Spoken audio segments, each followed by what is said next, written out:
right, everybody. Thank you for tuning in for another episode of Amir's Anecdotes. I've got a very special guest today. I have Ryan, who I don't know at all at this time. I met him randomly on the internet. So Ryan, for myself and also for the audience, why don't you introduce yourself and tell us who you are? Yeah, sure. So my name is Ryan. I grew up in a pretty normal middle-class family in Massachusetts, to loving parents and two brothers. And, my parents took the traditional route that most of our parents probably did. They went to school, they got the job, they invested in the 401k, and they wait to, 40 years to retire. So I started down the same path. I went to college, got my degree in finance and economics, then got my master's, started a career right away in the finance industry as an advisor. Realized that wasn't for me, so then transferred to being an analyst, and went through some ups and downs throughout my personal life as far as finances and just kind of an aim goes.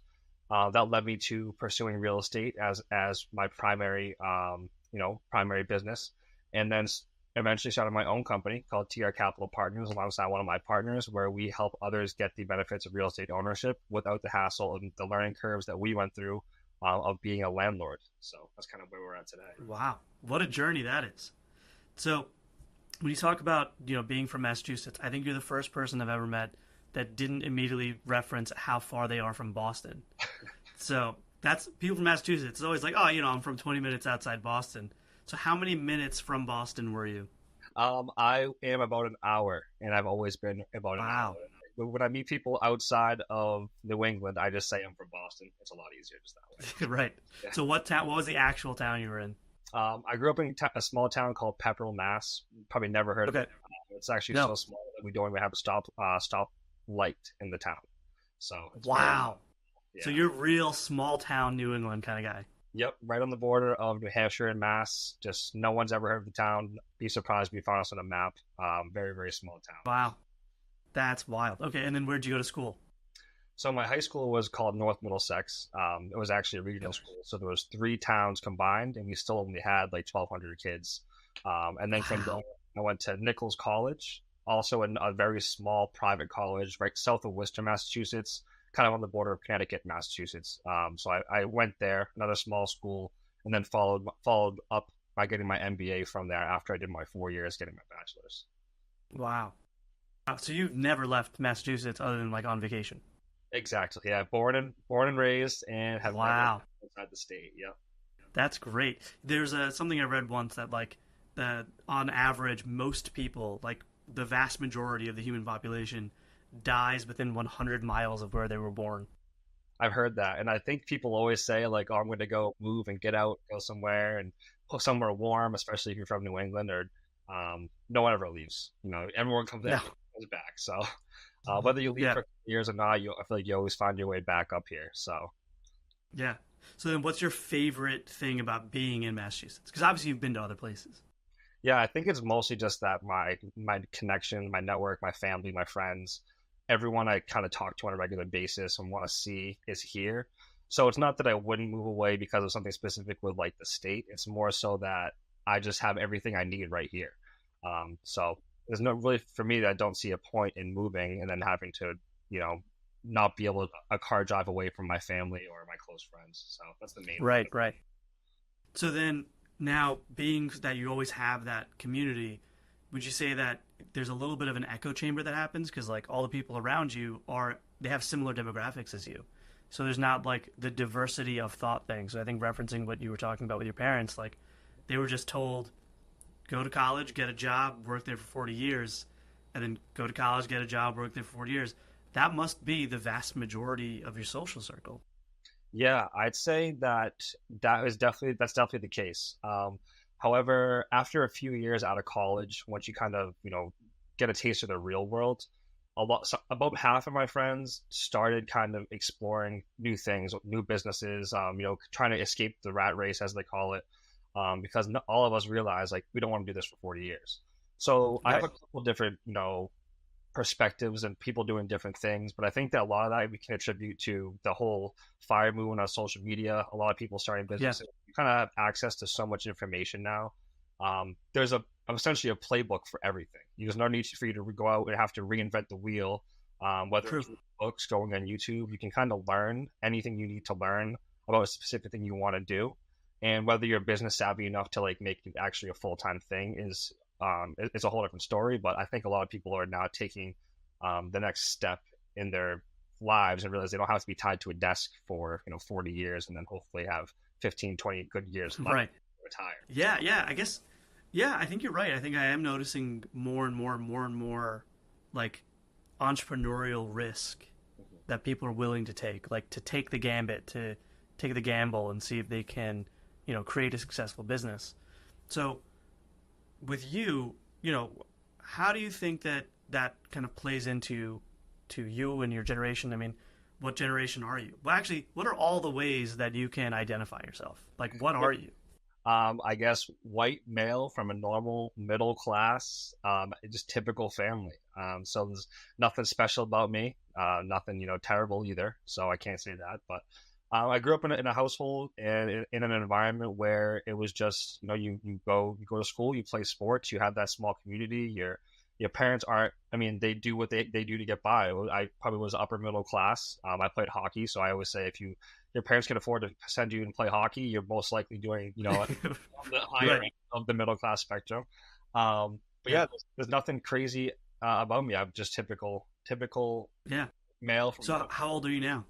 I'm 28. 28. Got it. So no married, no kids, nothing yet. No, I do have a girlfriend. We actually just moved in Okay. together with a puppy. So Wow. yeah, Okay. big Good. ups the past year. There you go. All right. Good. So now, hopefully you'll be married soon or proposing, and if she's listening to this, then she'll, remind you that, hey, Oh when you were on that podcast, the guy told you that you should propose right away.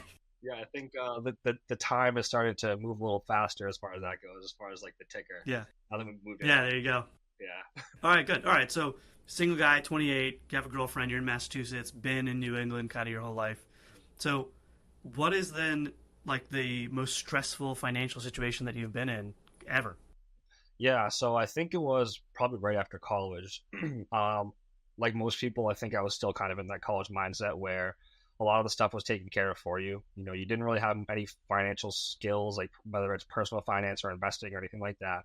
So immediately I got an apartment right outside of Boston with one of my best friends from college who was in the same headspace I was, speaking of that echo chamber. We didn't take into account, that it's one of the most expensive places to live. So getting, so getting a job right out of college, obviously you're not making a ton of money. And I was a financial advisor I got my Series 66, so I was doing fixed income and insurance, and it's 100% commission based job. So if I Yep. didn't, I was 22 years old, coming out of college, didn't have a network. The people I was just hanging out with in college for 4 years aren't going to give me their money to and insurance stuff to manage. Like I had no one to really go to. So if I wasn't really grinding away, I wasn't really making any money. That eventually Right. caught up to me, and I could no longer really even pay my rent on the lease I had. So, I had to go back and live at home for another 2 years after that. Not because I was typically, in a bunch of debt or crippled myself financially, but I just didn't have my head on straight. I didn't really know what I was doing. I did have to get help with paying part of that rent at some points from my parents. Thankfully, they were able to do so. But that was a huge wake up call that I needed to really start dialing in mostly the financial side of my life and kind of just my mindset as a whole. But about a year after that, I really got into reading into, Rich Dad Poor Dad, Cash Flow Quadrant, financial, personal finance books and stuff like that. And that kind of just made me do a 180 on my whole, how I view everything and in my actual day to day actions. Nice. So you go back to your parents' house, you start reading books. Are you working any part-time jobs, or you're just like, I'm home, I'm going to sit here and read? No, I got another job right away. Like I was always working, but this was also during COVID. Oh, So yeah. from home. So I was in my office at my new place for about a year and a half, 2 years. Then was full time at home for another two, I guess. And now and so I was still working. I just didn't really have expenses now because I was living at home.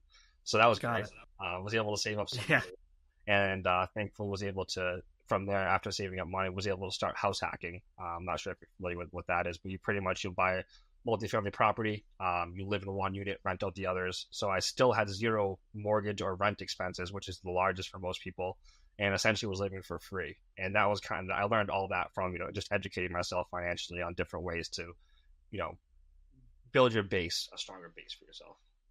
Yeah. It's interesting that you bring that up because, obviously I'm a licensed financial advisor. And so and as I'm like listening through all the different things you're saying, um, it sounds like you were able to not only move back with your parents, but use that and identify it as an opportunity to grow capital. So I do think there's a lot of people living at home where because they don't have rent, they're just spending their excess. But when you're home, if you're not spending that excess, you have the ability to take what would have been your rent and actually save it, potentially invest it. So, talked about that journey. Like, how much were you saving, and then how much were you able to save and put down on buying your first property?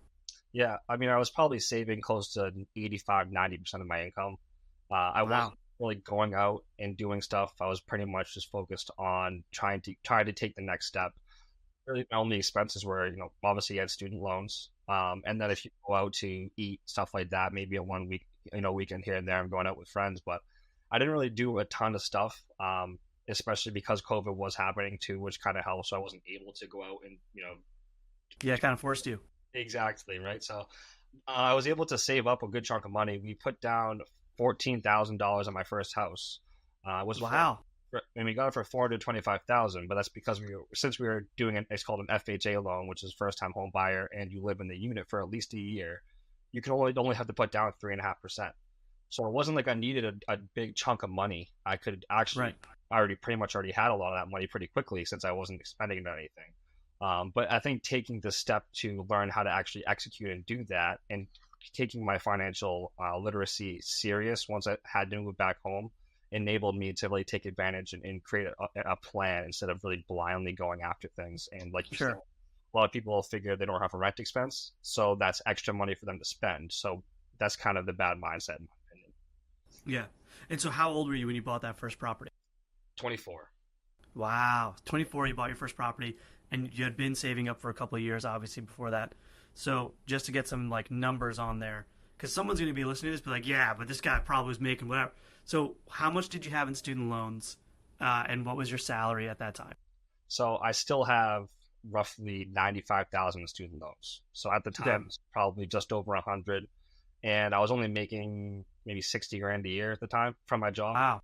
It wasn't, it was just a basic entry level job. I was probably there for a year, but it really came down to prioritizing my financials and being able to automate it as far as putting stuff aside for savings and really learning about what I wanted to do and deploy that capital into. Got it. So, you graduate college, you're what, 22, give or take, got your master's, so maybe you're 23. So, you really were only working and saving, but then you had that job where you were selling insurance. Yeah. Sounds like a scam to me, but I digress. So you kind of weren't making any money. Then you moved back in with your parents. You got this entry level job making 60 grand a year, but you were able to save 90% of that because you were living at home and you had no expenses. You bought your first property at 24. So in that journey, let's get some more numbers on that, right? Let's make that really pointed because it sounds like what you're describing is something that, like you said, very middle class family, probably a lot of other people can do what you did. So I don't want anyone to listen to this and be like, yeah, but I couldn't do that, right? Because it sounds moderately accessible. In fact, the median income in the country is less than $70,000 a year. That's been updated now. So you were making a perfectly average wage, but you had the benefit of your parents where you had no expenses, right? Yeah. So there's probably a lot of other people where if they made particular choices, they can kind of do what you did. So let's get even more nitty gritty with those numbers if you can remember them. Okay. So, uh, how old were you when you kind of quit the selling insurance and moving in with your parents? Oh, well, that was a week. So I guess to backtrack a little bit, I was told out of college by my parents, don't take that job. But but they essentially just told me like, oh, you're going to be rich in like 5 years doing this. So I bought Yeah, it. I quit after totally. 8 months. So it was Got it. pretty early on. I was able to get another job, thankfully, a month or two later, which was a Okay. salary job, which is why I had consistent checks coming in from there. I was able to actually prioritize. Kind of going back in a word you just mentioned, choices. Everything's a choice. Yep. I chose to go out and spend my money and overpay for rents and just wanted to I made bad choices. Once I realized that I needed to get things kind of dialed in, started making better choices, being more disciplined with my money. A lot of things changed for the better, and I'm still able to enjoy life. It's not like never Right. anything, but a little bit of sacrifice went a long way. Yeah. So so how old were you when you moved back with your parents? You were 23 then, it sounds like, right? Because it was only 8 months that you had that shitty job. Yeah, yeah. So I graduated my bachelor's at 21, did that 8 months or that 1 year stint in Boston. So I was like maybe 22, and then moved back in at 23, right as I finished my master's. Got it. So 23, you move home. You got that job making 60. So only a year later, you were able to buy that first property. It sounds like. Yeah, and it helps too. I one of my close friends I've known since I was 7, 8 years old. We actually went in on the property together, so Got I it. was really doing a lot of educating myself. And he actually graduated a year after me, so he asked me, "Do you want to get an apartment together?" And I said, "How about we figure out to be a landlord and live for free?" Because I already went through that whole thing, Right. a year ago. Right. So he was thankfully he would come over and we in my to my parents' house. I'd show him everything I've been learning. We dialed in a plan, and then a year after that, we purchased the property. Oh, got it. So you had planned, hey, a year from now, we're going to try to buy this property. Yeah. So pretty much once he asked me about that, and he was all in, I just pretty much threw all the material I had at him, the couple books I read, and we just game planned from there. And it took us about 4 or 5 months to actually get an offer accepted because this is when people were overbidding, $100,000 Sure. houses. So we were, I guess, a little less than a year. We were actively trying to do it, but in that year period, we actually ended up closing on the property and then going Got from it. So what was that game plan that you had mapped out? most of it was learning how to figure out what's a good property to buy. That was a lot of it, but that's because we didn't have any real estate background. We didn't know what to look for. So, but a lot of it too was just planning out saving money. How much are we going to need for the actual down payment and to buy it, and then how much are we going to need for XYZ and renovations, which came out to be roughly, we'll say 30, 40,000 total. But so we saved for the down payment, and then we both had our jobs, and since we rent out the other units, we're living for free, so we're kind of able to renovate a little bit from that income coming in. But I'd say altogether combined, we saved roughly 30 to 35,000, and we're able to do renovations and actually buy the property. Got it. So you're 23, and in the year from 23 to 24, you saved 35 grand between two people, um, and just doing entry level jobs. Yep. Bought this multifamily apartment. You moved into one unit, and then you rented out the other. How many units were in that first building? 3. So we covered our mortgage payment, and we had a couple $100 to pay for electric. So we're essentially our living expenses were free. Wow. Yeah. So then you were able to obviously parlay that into basically reinventing living with your parents rent free, but in a property that you owned. Yeah, but not at home anymore. Yeah, same thing. Just I actually have my own space now, so I wasn't in the Right. basement. Got it. So I want to know more about that game plan because it sounds really interesting. So you mapped out, all right, you wanted to buy a certain property, you wanted to do a house hack with a multifamily property where you move into one of the units. How did you figure out, like, what was the direction where you figured out what are the closing costs? I'm sure there are people that are first time home buyers that are like, what are the closing costs? Like, they don't even know how to estimate it. So Yeah. how did you learn how to do that with no prior experience? A lot of it was I utilized my broker, so the real estate broker that we kind of got to know. He walked us through the whole process seamlessly, essentially hooked us up with a lender. That lender sent us quotes, and I just looked at what he sent us. And because once you get pre-approved, you have X amount of time to actually go and buy a property. So we didn't know at the time that it was going to be, 3% of the purchase price or the cost for closing costs. So we essentially just relied on our broker. We developed a relationship with him, but then put us in touch with the lender, and he essentially sent us a breakdown of everything we have to pay for. And then at the very bottom, it will say, total cost of acquisition or something like that. So we knew we had to come up with, at the time, it was like 14, maybe almost 15,000. So we're like, okay, we need to put 7,500 a piece to actually buy the property, and then we'll figure it out from there. But let's just get it. Got it. And then did you do like, okay, if it's 7,500 each, like divide by 12 months and we're going to auto transfer that? No, we didn't actually go that deep into it. So we were pretty much already saving ourselves. And at the time when we got that quote, I guess you could say, we already had a pretty good stockpile of cash. So we were just hoping we had enough at that point. So I guess we could have probably planned a little better. But we knew either way we had enough to purchase something. We just didn't know it would be able to be a triplex. If it was a duplex, we would have been okay with that too. But it just so happened that we actually were doing the right things at the time and saving enough money. So once we got that quote number, we were confident, we can, all right, let's move forward now. Got it. And so then, so you got that first one, and then I'm sure that must have been amazing being at that closing table with your buddy. You're buying real estate together. Like, that's when it's real. You're there signing 100 forms, and your lawyer's just handing you stuff and sign here. You have no idea what's going on. So then, how did that feel when you finally moved into that property? It felt amazing, but at the same time, we knew the hard work was going to start.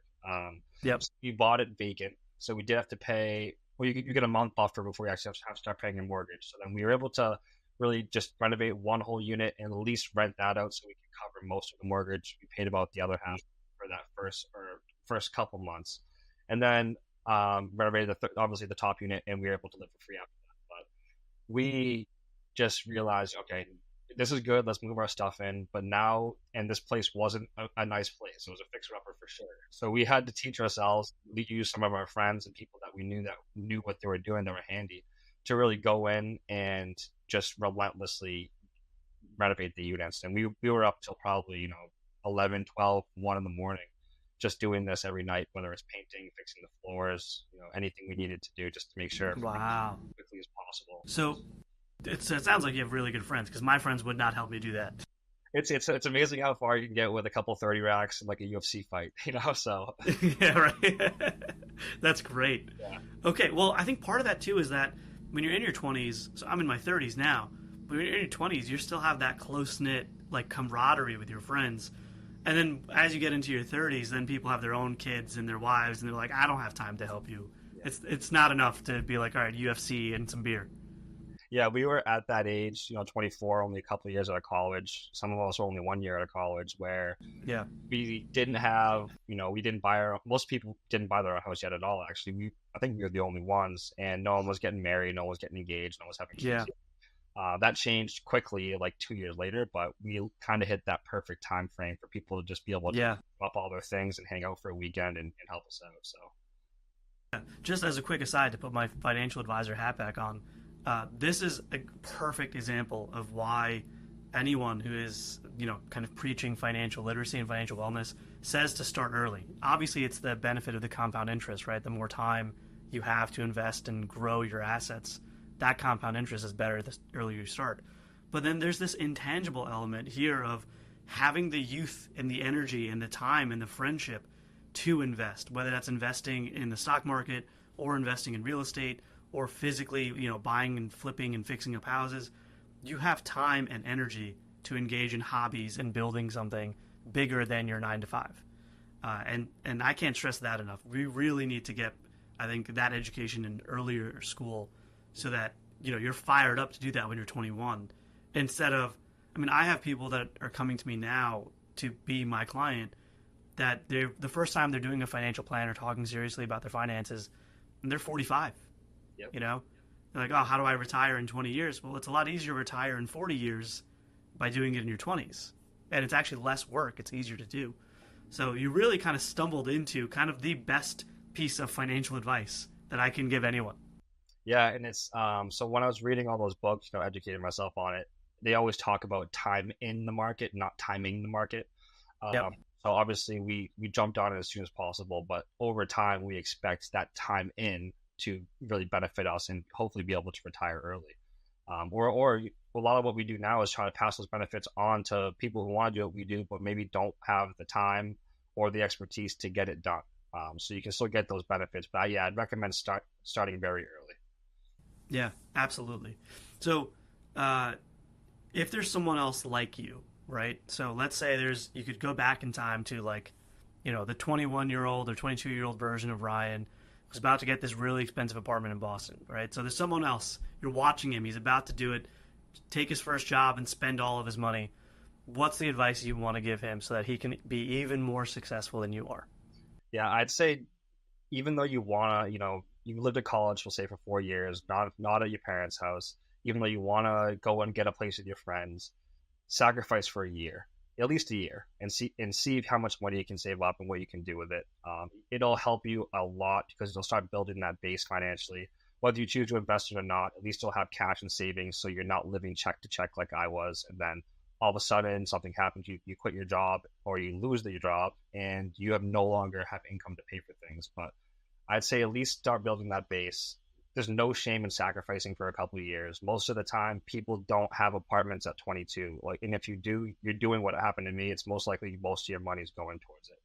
So I think it's one, creating a plan, two, be willing to sacrifice, and then just really implement the strategy that you have in place and be disciplined with it. I couldn't agree more. I mean, that ability to, while your parents still think that you're relatively young and cute and dumb, and they will let you live in their house, take that advantage, take that opportunity, and use that to save a bunch of money. I completely agree with you. I think not enough college graduates are doing that.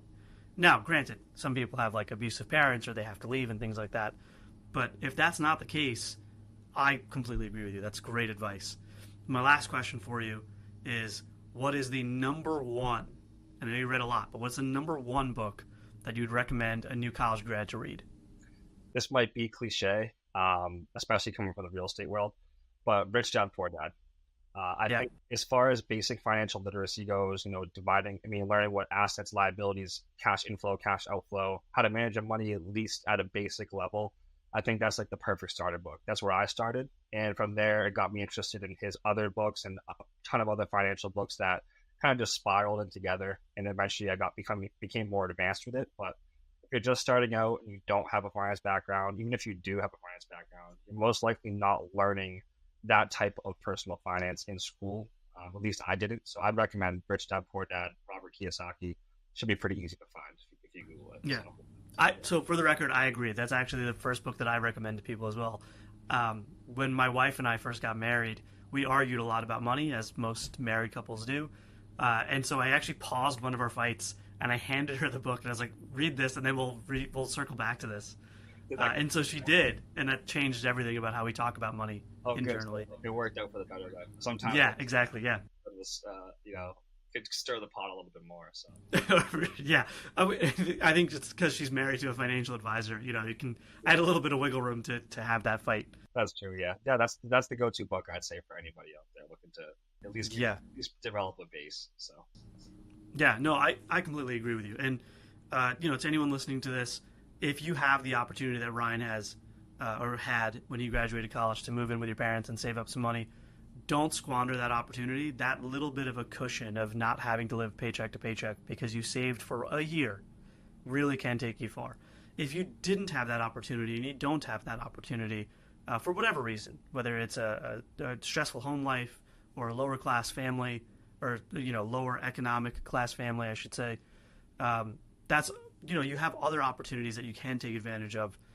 Obviously, you can always reach out to me. I'm sure you can reach out to Ryan, and we can give you some kind of best practices there. Ryan's advice might be very specific to Massachusetts, but I have clients all over the world. So Ryan, if anyone wants to get in touch with you, what's their best way to do that? yeah, so you can visit my company website at trcapitalpartner.com. So what we look to do now is provide the benefits that I received from owning real estate properties when I was, managing it myself, dealing with tenants and maintenance calls. We look to provide you with the passive income and the actual equity growth and the tax benefits that not many people know about, without the burden of all that stuff that no one likes to hear about real estate investing. So you can find me at trcapitalpartner.com. On LinkedIn, I think I'm one of the only Ryan Toomey's on there, so you can probably find me there as well. But yeah, those are my main two channels to get in touch with me. And hopefully we can, whether it's for business or just to talk about, my journey and how we can help you out.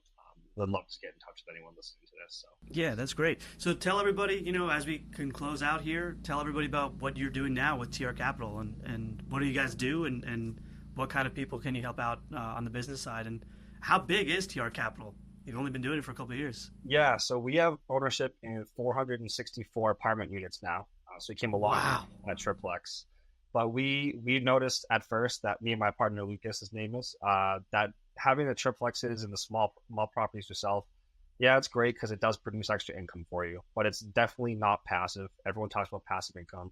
you're going to be managing tenants. You're going to get some bad ones in there. You're going to have to go through evictions. You're going to have to do maintenance calls. And if you don't know a specific person to be able to do it for you, it makes it even harder and it costs a lot of money to do that. So what we do is we take that away from the investor. So we take on that whole entire role with larger apartment complexes now, anywhere from 25 up to 200 units. And we provide all the benefits passed down to the investor. So you still get the passive income. You're going to get the equity growth. You're going to get the tax benefits because you're technically a part owner in these properties, but you're playing a passive role. So whether don't have the time, the knowledge, or just don't want to deal with tenants and stuff like that, you can still get the benefits that real estate provides. And in my opinion, it's one of the best wealth building tools that's sustained, years and decades and even centuries. So we take all the burdens out while providing the benefits for investors. That's great. That's really cool. All right, man. Hey, listen, it was great talking to you, and it sounds like you've built something really cool and learned some lessons along the way. Thank you. I appreciate being here. Thanks for having me. Yeah, you got it.